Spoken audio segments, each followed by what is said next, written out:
Bismillahirrahmanirrahim. Assalamualaikum warahmatullahi wabarakatuh. Alhamdulillah, puji syukur kehadirat Allah Al-Khaliq, Al-Musawwir, Al-Mudabbir, Al-Hakim. Allah yang maha sempurna, Allah yang tidak memiliki cacat dan kekurangan apapun dalam seluruh sifat dan asmanya, serta seluruh ketetapan dan keputusannya. Allah yang semoga kita senantiasa merindukannya. Allah, Rabb seluruh alam semesta yang mengatur detail alam semesta raya dengan sangat sempurnanya. Allah yang menggerakkan matahari. Allah yang menetapkan lintasan bulan dalam garis edarnya. Allah yang menetapkan bumi ini sehingga layak ditempati oleh makhluk yang bernama manusia, binatang, tanaman, dan seterusnya. Tentu keseluruhannya menjadikan kita semakin yakin betapa sangat indahnya bertuhankan Allah dan Allah saja. Salawat serta salam semoga senantiasa terlafadzkan untuk Nabiullah Muhammad SAW, uswah qudwah kita. Manusia yang didesain terbaik oleh Allah dalam perilaku, dalam aktivitasnya. Dan kita diminta untuk mengikuti beliau SAW dengan sebuah harapan besar. Kiranya kelak di yaumul hisab kita akan mendapatkan bagian dari syafaatul uzma dari beliau SAW atas izin Allah Subhanahu wa Ta'ala. Puji syukur kehadirat Allah, sahabat Bonanza, kembali bertemu dengan saya Muhammad Hatta di Spiritual of Storytelling, belajar tentang kisah dan hikmah, tentu tetap di 100,9 Bonanza FM. Dan hari ini kita akan mencoba untuk melihat seberapa potensi yang diberikan oleh Allah Subhanahu wa Ta'ala telah kita maksimalkan sehingga akan menjadikan kita sebagai makhluk atau hamba yang mulia di dunia dan di akhirat kelak. Suatu hari ketika kami memberikan materi pelatihan, training, dan motivasi di beberapa lembaga pendidikan, instansi, serta lembaga-lembaga yang lain, kami sodorkan sebuah pertanyaan. Seyakin apa, Bapak Ibu, anak-anakku, bahwa kita semua didesain dan dicipta oleh Allah sebagai makhluk yang istimewa, makhluk yang luar biasa? Atau biasanya pertanyaan itu saya rubah menjadi sebuah pertanyaan yang lebih sederhana. Saya sampaikan misalnya kepada anak-anak remaja, percayakah kalian bahwa kalian ini dicipta oleh Allah istimewa? Beberapa di antara mereka atau mayoritas di antara mereka tidak memberikan reaksi, cenderung diam.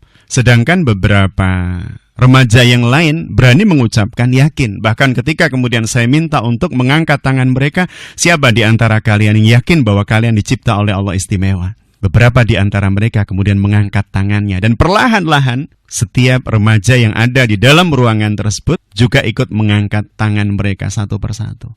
Artinya tidak banyak sejatinya di antara para remaja di ruangan tersebut yang yakin bahwa mereka itu tercetak dan dicipta istimewa oleh Allah Subhanahu wa Ta'ala. Maka kemudian kami tunjukkan kepada mereka firman Allah, ayat Allah. Yang kami yakin bagi siapapun yang meyakini kesucian, kebenaran, kehakan dari Al-Quranul Karim, pastilah kemudian mereka meyakini kebenaran apa-apa yang dikabarkan di dalamnya. Biasanya kemudian saya kutip firman Allah yang termaktub di dalam Al-Quran surah At-Tin ayat 4. Ketika Allah Subhanahu wa Ta'ala berfirman, A'udzubillahi minasyaitonirrajim, laqad khalaqnal insana fi ahsani taqwim. Sungguh kami telah menciptakan manusia dalam sebaik-baik bentuk, dalam sebaik-baik wujud. Dan kemudian kami jelaskan seberapa luar biasa sebenarnya wujud kita dibandingkan dengan apa-apa yang dicipta oleh Allah Subhanahu wa Ta'ala yang lain selain manusia. Apalagi apa-apa yang dibuat oleh manusia. Maka saya contohkan sesuatu yang sederhana. Betapa lidah ini oleh Allah Subhanahu wa Ta'ala dicipta dengan kemampuan untuk bisa merasa jenis rasa dalam ordo, dalam jumlah ribuan. Dalam jumlah ribuan. Rasa manis saja bisa kita derivasi. Rasa manis saja bisa kita bagi menjadi sekian banyak rasa manis dalam levelnya, dalam wujudnya, dalam bentuknya. Dan itu bisa dirasakan di lidah kita. Demikian pula dengan rasa pedas. Demikian pula dengan rasa asin. Demikian pula dengan kolaborasi. Rasa-rasa tersebut ada manis asam. Mungkin manisnya level 2, asamnya level 6, manisnya level 3, asamnya level 4. Jika dikombin, dicampur, kemudian lidah kita bisa merasakannya. Artinya ada sekian ribu jenis rasa yang lidah kita ini bisa merasakannya, subhanallah. Dan ini salah satu bentuk atau wujud betapa desain Allah ini sempurna buat kita semua. Sehingga kemudian sangat niscaya buat setiap hamba yang dicetak oleh Allah, yang dicipta oleh Allah. Sebagaimana kita hari ini kemudian untuk melafadzkan, melantunkan rasa syukur kita setiap hari. Ya Allah, betapa luar biasa, betapa nikmatnya. menjadi hamba yang kau ciptakan dengan potensi yang luar biasa ini. Kalau kita mau berjalan-jalan di beberapa pasar di kota Kediri ini, kita tatap, kita lihat buah-buahan yang dijual di pinggir-pinggir jalan di pasar tersebut. Dari mulai mangga yang jenisnya bisa 5, 6, 7, 8 jenis. Ada jambu dengan beragam jenis, beragam rasa. Ada pisang beragam jenis, beragam rasa, bahkan beragam warna, subhanallah. Dan kita dikaruniai oleh Allah kemampuan dan potensi untuk merasakan itu semua. Beragam warna kita bisa menikmati dengan mata kita, beragam rasa kita bisa menikmati dengan lidah kita. Allahu Akbar. Betapa sangat tidak layak bagi setiap manusia ketika kemudian mereka tak mensyukuri keseluruhan nikmat yang diberikan oleh Allah Subhanahu wa taala tersebut. Dengan apa-apa yang bisa kita tatap, kita lihat, kita pandang di pagi hari. Bentangan sawah yang menghijau, sekian banyak tanaman dengan beragam bentuk dan warnanya. Yang menjadikan kita bisa menikmati, yang menjadikan proses relaksasi di dalam pikiran dan otak kita bisa terjadi manakala kita menikmati dengan tulus, dengan ikhlas. Apa-apa yang kita lihat tersebut. Apalagi ketika kemudian muncul rasa syukur, maka proses relaksasi itu akan menjadi proses kontemplasi yang kemudian akan menjadi bagian dari obat di dalam diri kita, pikiran kita, jiwa kita, hati kita.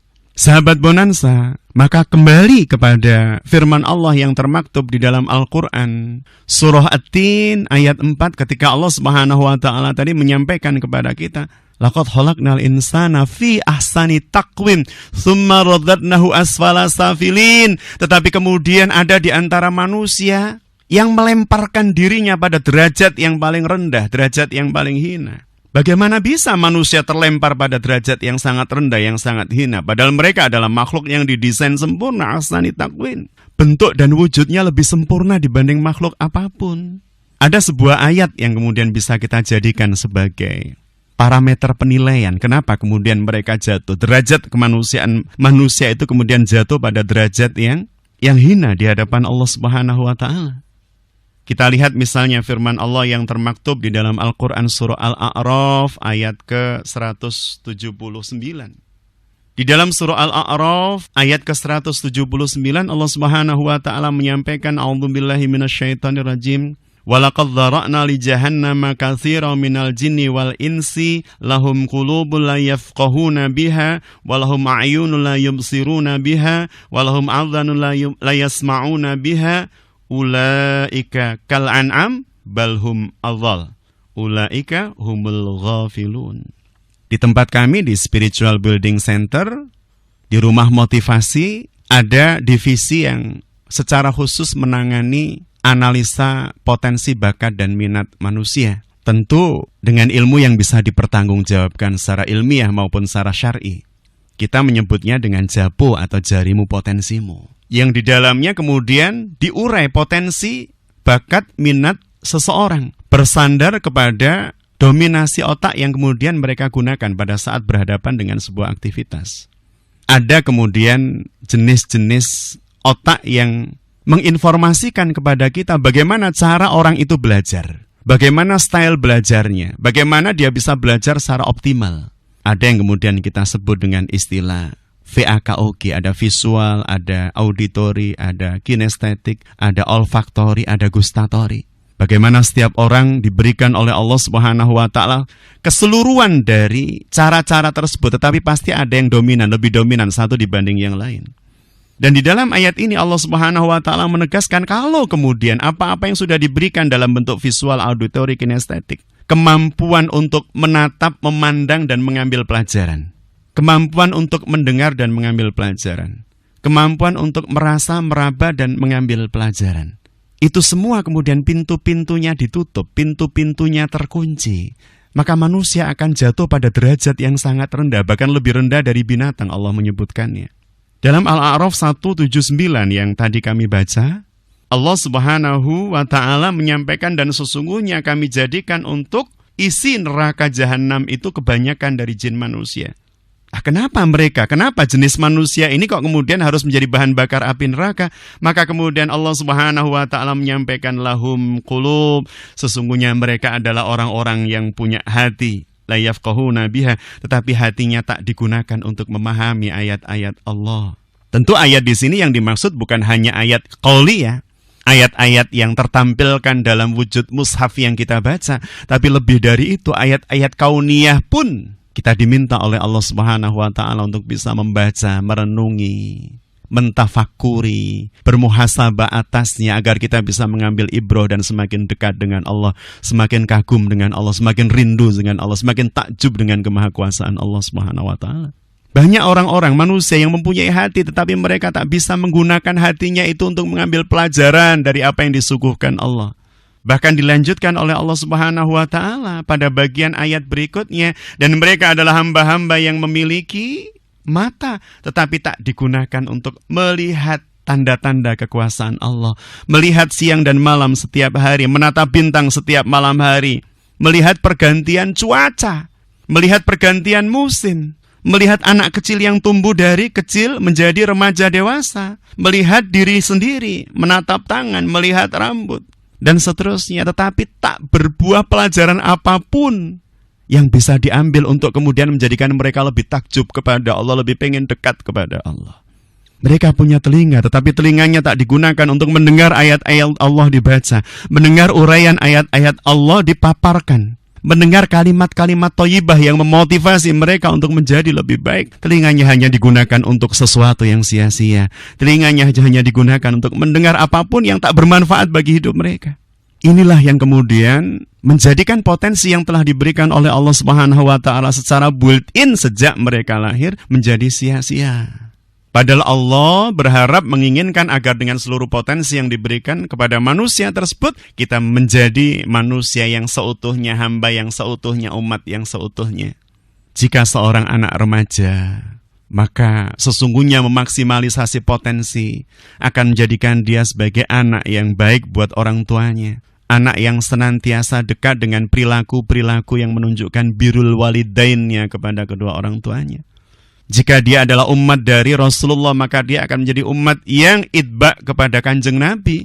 Perilakunya, perbuatannya, pilihan-pilihan hidupnya, dia sandarkan kepada apa-apa yang sudah dicontohkan oleh Rasulullah SAW, sehingga penetapan kebenaran tak bersandar kepada rasa, tak bersandar kepada nafsu, tak bersandar kepada pikiran semata, tetapi disandarkan kepada wahyu. Demikian pula dengan posisi dia sebagai seorang hamba Allah. Menjadi anak buat orang tua dengan birrul walidain, menjadi umat dari Rasulullah dengan itba atas perilaku beliau, menjadi hamba dari Allah dengan bersungguh-sungguh melaksanakan perintah-perintah Allah dan bersungguh-sungguh dalam menjauhi larangan-larangan Allah. Visual kita bisa menghantarkan kita kepada kekaguman kita atas Allah. Auditori kita bisa maksimalkan untuk bisa semakin mencintai Allah. Demikian pula dengan kinestetik kita, kemampuan kinestetik kita, olfaktori kita, pengecapan kita, gustatori kita. Semuanya bisa kita gunakan dalam rangka untuk semakin menjadi hamba yang dekat dengan Allah Subhanahu wa ta'ala. Akhirnya sahabat Bonanza, marilah dalam rangka mensyukuri apa-apa yang telah disuguhkan oleh Allah Subhanahu wa ta'ala kepada kita, kita maksimalisasi potensi-potensi yang telah diberikan oleh Allah Subhanahu wa ta'ala kepada kita semua. Terima kasih, sukses mulia buat kita semua. Kiranya Allah Subhanahu wa ta'ala senantiasa membersamai kita, karena kitalah yang mengundang kebersamaan Allah Subhanahu wa ta'ala melalui aktivitas kita, apa-apa yang kita ucapkan dan seterusnya. Terima kasih. Billahi taufik wal hidayah. Assalamualaikum warahmatullahi wabarakatuh.